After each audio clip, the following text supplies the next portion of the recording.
حضرت سفیان ثوری اللہ کے برگزیدہ بندے، بہت پاکیزہ نیک بندے، بہت عبادت گزار اور اپنے دور کے بہت بڑے بزرگ۔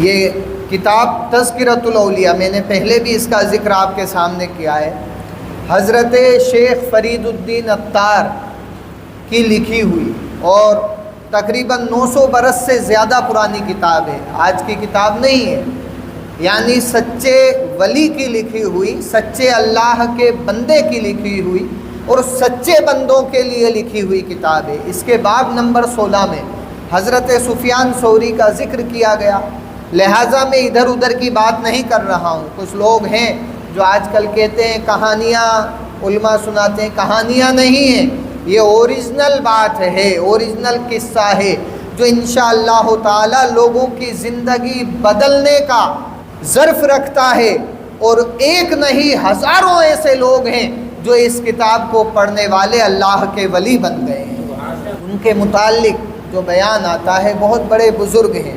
نماز میں خلیفہ وقت نے نماز پڑھی، جیسے آپ لوگ نماز پڑھتے ہیں، ہم پڑھتے ہیں، ایسے ہی خلیفہ وقت، جس کو عام زبان میں ہم بادشاہ کہہ دیں، بادشاہ نے نماز پڑھی، یہ بھی اسی نماز میں تھے۔ بادشاہ نے نماز پڑھتے پڑھتے ایک عمل کیا۔ کیا کیا؟ نماز پڑھتے پڑھتے اس نے داڑھی پر ایسے ہاتھ پھیر لیا۔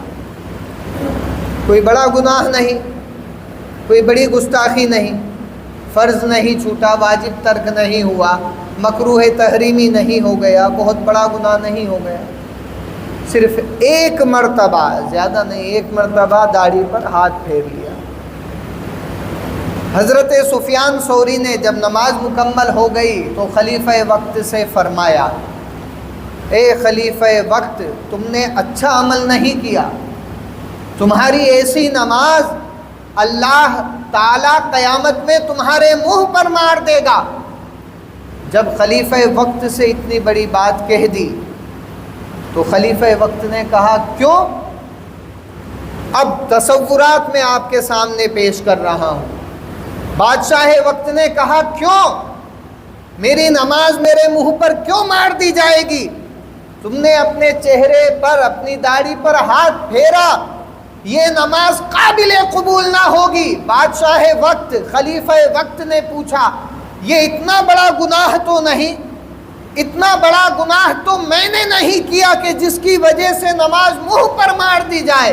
حضرت سفیان ثوری کہتے ہیں، ضرور مار دی جائے گی، خواہ ایک لمحے کے لیے ہی، ایک سیکنڈ کے لیے ہی تمہاری توجہ پروردگار عالم سے ہٹ کر اپنے آپ پر ہو گئی تھی۔ وجہ بتائی انہوں نے، تمہاری توجہ رب کی بارگاہ سے ہٹ کر، خواہ ایک لمحے کے لیے۔ اب ہم اپنی نمازوں کا جائزہ لیں، ایک لمحے کے لیے، ایک سیکنڈ کے لیے توجہ ادھر سے ہٹ کر ادھر ہو گئی، خود کی طرف، داڑھی پر ہاتھ پھیرا ایک مرتبہ۔ جب یہ بات خلیفہ وقت نے سنی تو کہا، چپ ہو جاؤ، خاموش ہو جاؤ۔ حضرت سفیان ثوری فرماتے ہیں، چپ ہو جاؤں، خاموش ہو جاؤں؟ سچائی کو کبھی چپ نہیں کیا جا سکتا، خاموش نہیں کیا جا سکتا۔ میں سچ بول رہا ہوں، میں چپ نہیں ہوں گا، خاموش نہیں ہوں گا۔ اس کو لگا، بادشاہ وقت کو لگا، خلیفہ کو لگا کہ انہوں نے گستاخی کی، اور حقیقت میں اگر کوئی بادشاہ کے سامنے اتنی بات کر لے تو وہ اس کی گستاخی ہی سمجھے گا، اس کو قبول نہ کرے گا۔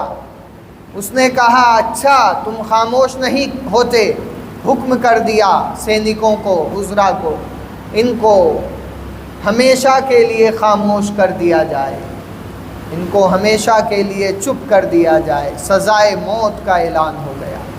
دیکھیے کتنی معمولی سی بات۔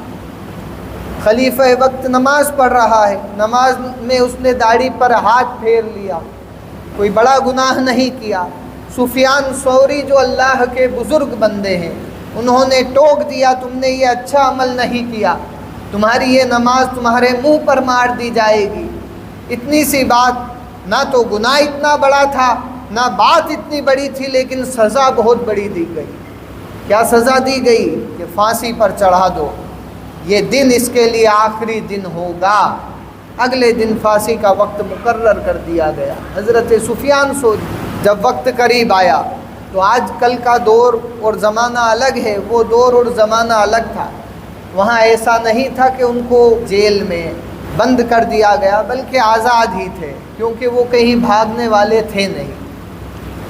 اپنے ایک بزرگ کی بارگاہ میں پہنچے اور جا کر ان کے زانوں پر اپنے سر کو رکھ کر آرام کرنے لگے۔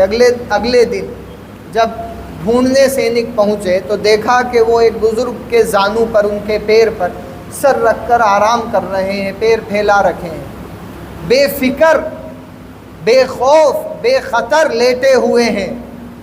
سینکوں کو بڑا تعجب ہوا کہ جن کی موت کا فرمان سنا دیا گیا ہو کہ ان کو پھانسی چڑھنا ہے، موت آنی ہے، مرنا ہے، وہ اتنا بے خبر کیسے ہے، اتنا بے فکر کیسے ہے؟ سینکوں نے آواز لگائی، اٹھو سفیان ثوری، تمہیں پھانسی کا وقت جو دیا گیا تھا، وقت مقررہ آ چکا ہے، اب تمہیں پھانسی ہونی ہے۔ آپ نے آنکھیں کھولی، کہا کہ میں تو بیدار ہی ہوں۔ سینکوں نے کہا کہ تم اتنے بے خبر کیسے ہو سکتے ہو؟ مرنے والا اتنا بے خوف نہیں ہوتا جیسے بے خوف آپ لیٹے ہوئے ہو۔ آپ نے فرمایا الی اللہ مرجعکم، اب یہ قرآن کی آیت، تم سب کا پھرنا اللہ ہی کی طرف ہے۔ کس کی طرف ہے؟ اللہ ہی کی طرف۔ تو آپ نے کہا کہ جب پہنچنا اسی کی جانب ہے، جانا وہی ہے، تو اس میں خوف کس بات کا؟ بلکہ میں تو منتظر ہوں کہ کب میری موت آئے اور میری اپنے رب سے ملاقات ہو جائے، جس کو میں چاہتا ہوں۔ سینکوں نے کہا ٹھیک ہے، چلو تمہیں پھانسی دی جائے گی۔ جب ہاتھ پکڑا گیا اور لے جانے کو ہوئے تب آپ کو تھوڑا ہوش آیا۔ آپ نے کہا اے پروردگار، یہ تو غلط فیصلہ ہو رہا ہے، میں نے تو وہ گناہ کیا ہی نہیں جس کی مجھے سزا دی جا رہی ہے، پھانسی کا گناہ میں نے کیا ہی نہیں اور پھانسی پر مجھے چڑھایا جا رہا ہے۔ وہ تو بادشاہ وقت ہے، خلیفہ وقت ہے، میں اس کا مقابلہ نہیں کر سکتا، لیکن کوئی کتنا ہی بڑا بادشاہ ہو، اپنے دور کا کتنا ہی بڑا منتری ہو، منسٹر ہو یا پرائم منسٹر ہو، وہ اس بات کو بھول جاتا ہے کہ ہم محض عارضی بادشاہ بنائے گئے ہیں، وقتی بادشاہ ہیں۔ وقت بدلے گا، بادشاہت چلی جائے گی، وقت بدلے گا، حکومت چلی جائے گی، وقت بدلے گا، منسٹری چلی جائے گی، لیکن ہماری منسٹری، ہماری بادشاہت جا سکتی ہے۔ وہ رب قدیر جو زمین و آسمانوں کا مالک ہے، کل بھی اس کی بادشاہت تھی اور قیامت تک اسی کی بادشاہت رہنے والی ہے، وہ جانے والی نہیں ہے۔ حضرت سفیان ثوری نے دعا کی، اے پروردگار عالم، میں بدلہ نہیں لے سکتا، لیکن تو قہار و جبار ہے، تو مالک ہے، تو بدلہ لے سکتا ہے۔ اگر مجھے ناحق سزا دی جا رہی ہے، بدلہ لے لے، اپنی زبان سے یہ الفاظ نکالے۔ حضرت سفیان ثوری نے، لوگ بڑے بے خطر رہتے ہیں اللہ والوں کی بارگاہ میں اور سوچتے ہیں کہ ہم کچھ بھی کر لیں کچھ نہیں ہونا، ایسا نہیں ہے۔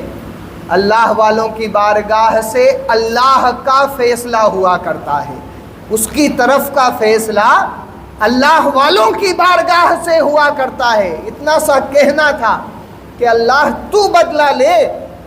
وہ بادشاہ جس دربار میں تھا، اس کے وزراء جس دربار میں تھے، وزیر جس دربار میں تھے، منتری جس دربار میں تھے، ایک زلزلہ آیا، زمین پھٹی اور بادشاہ اور پورا دربار اور وہ خاص درباری اس زمین میں سما گئے، ایک بھی زندہ نہ رہے۔ اب اعلان ہو گیا حضرت سفیان ثوری کے نام کا، وہ جو کہہ دیتے ہیں وہی ہو جایا کرتا ہے۔ اور یہی بات میں آپ کو سمجھانا چاہتا ہوں کہ اللہ والے جو کہہ دیتے ہیں وہی ہو جایا کرتا ہے، وہ بات بدلا نہیں کرتی۔ حضرت سفیان ثوری کے نام کا اعلان ہو گیا زمانے میں۔ اب خلیفہ دوسرا بنا، بادشاہ دوسرا بنا۔ اب وہ جو خلیفہ بنا وہ ان کا معتقد ہو گیا، ان کا فرما بردار ہو گیا، کیونکہ جان گیا ان سے اگر جنگ کی تو رب سے جنگ کی، ان سے لڑے تو رب سے لڑے، ان سے تو جیتنا آسان ہے، رب سے جیتنا آسان نہیں ہے، کیسے جیتوں گا؟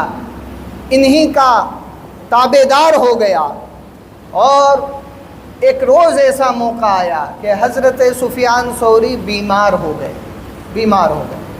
بیمار ہو گئے تو نئے خلیفہ نے اپنا طبیب، جو اسپیشل طبیب تھا، خاص طبیب دربار کا، اس کو بھیجا ان کے علاج کے لیے، اور وہ ان کے دربار میں آیا، حضرت سفیان ثوری کی بارگاہ میں آیا۔ آ کر اس نے جانچ کی، جیسے آج کل جانچ ہوتی ہے، اس زمانے میں بھی جانچ ہوتی تھی۔ وہ جانچ ہاتھ سے نبض دیکھ کر بھی ہوتی تھی، اور زبان دیکھ کر بھی ہوتی تھی، آنکھیں دیکھ کر ہوتی تھی، اور جیسے یورین ٹیسٹ آج کل ہوتا ہے ایسے یورین ٹیسٹ بھی ہوتا تھا۔ کوئی مشین نہ تھی، لیکن یورین کو آنکھوں سے دیکھ کر طبیب سمجھ جاتا تھا کہ اس کو کیا بیماری ہے۔ یورین ٹیسٹ ان کا کرایا گیا، یہ میری طرف سے نہیں، کتاب میں 900 سال پرانی کتاب میں لکھی ہوئی بات ہے، حضرت فرید الدین عطار نے لکھا ہے، اور جن بزرگ کی بات ہے وہ تو اور 100 سال پہلے کے ہیں۔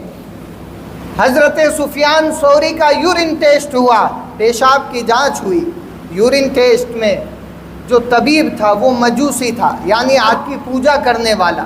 طبیب اچھا تھا، ڈاکٹر اچھا تھا اس وقت کا، اس لیے بادشاہ وقت نے، خلیفہ وقت نے اسی کو چنا کہ تم ہی جاؤ، آتش پرست ہو تو کیا ہوا، علاج تو اچھا کرتے ہو۔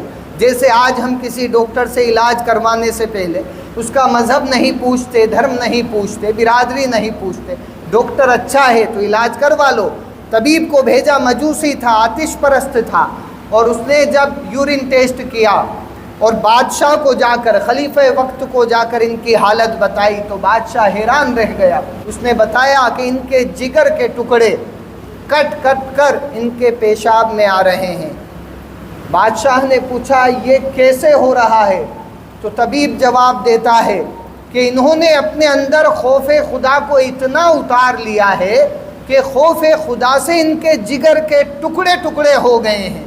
اللہ کا خوف اتنا ان کے اندر آ گیا ہے کہ اب کوئی اور چیز ان کے جسم میں نہیں، خوف خدا ہے اور کچھ نہیں ہے، اور اس نے ان کے جگر کے ٹکڑے ٹکڑے کر دیے۔ اب وہ طبیب دوبارہ لوٹا ہے حضرت سفیان ثوری کی بارگاہ میں، اور کہتا ہے جب آپ کے پیشاب میں، آپ کے یورین میں نے جگر کے ٹکڑے دیکھے تو سمجھ رہا تھا کوئی بیماری ہے، کوئی تکلیف ہے، لیکن نتیجہ یہ آیا ہے کہ یہ جگر کے ٹکڑے خوف خدا سے آپ کے یورین میں آ رہے ہیں۔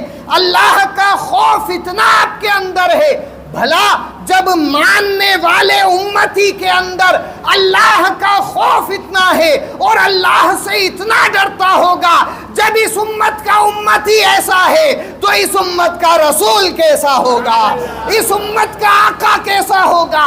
میں آج سے اپنے مذہب کو چھوڑتا ہوں، مجوسیت کو چھوڑتا ہوں، آتش پرستی کو چھوڑتا ہوں، اور اسلام قبول کر کے صاحب ایمان ہو جاتا ہوں۔ آپ نے کلمہ پڑھایا اور صاحب ایمان کر دیا۔ تعجب کی بات ہے، آج مسلمان کو غیر دیکھ کر، مسلمان کی زندگی دیکھ کر، نمازیں دیکھ کر، عبادتیں دیکھ کر نہیں پلٹ رہا، کیونکہ اس کی عبادتوں میں سچائی نہیں ہے۔ وہاں پر حضرت سفیان ثوری کے پیشاب کو دیکھ کر غیر مومن کو ایمان نصیب ہو گیا ہے۔ کتنی بڑی بات ہے۔ اور جب پھر وہ طبیب بادشاہ کے دربار میں پہنچا، اس نے واقعہ سنایا کہ میں بھی اب مسلمان ہو گیا، لا الہ الا اللہ محمد الرسول اللہ صلی اللہ علیہ وسلم کلمہ پڑھا، مسلمان ہو گیا۔ تو بادشاہ نے، خلیفہ وقت نے لاجواب جواب دیا۔ اس نے کہا میں نے تو طبیب کو، یعنی ڈاکٹر کو، مریض کے پاس بھیجا تھا، سفیان ثوری کے پاس، میں نے تو طبیب کو مریض کے پاس بھیجا تھا، لیکن حقیقت یہ تھی کہ تو مریض تھا اور وہ طبیب تھا، اس نے تیرے کفر کا علاج کر کے تجھے مسلمان بنا دیا ہے۔ سبحان اللہ، یہ اللہ والوں کی شان ہے۔ اور ہم اپنے نبی سے محبت کرتے ہیں اور اپنے نبی سے الفت رکھتے ہیں، ہمیں یقین ہے کہ ہمارے نبی ہمارے لیے یہاں بھی مددگار ہیں اور حشر میں بھی مددگار ہوں گے۔ پیش حق مجدہ شفاعت کا سناتے جائیں گے، پیش حق مجدہ شفاعت کا سناتے جائیں گے، آپ روتے جائیں گے، ہم کو ہنساتے جائیں گے۔ اور وسعتیں دی ہیں خدا نے دامن محبوب کو، وسعتیں دی ہیں خدا نے دامن محبوب کو، جرم کھلتے جائیں گے اور وہ چھپاتے جائیں گے، جرم کھلتے جائیں گے اور وہ چھپاتے جائیں گے۔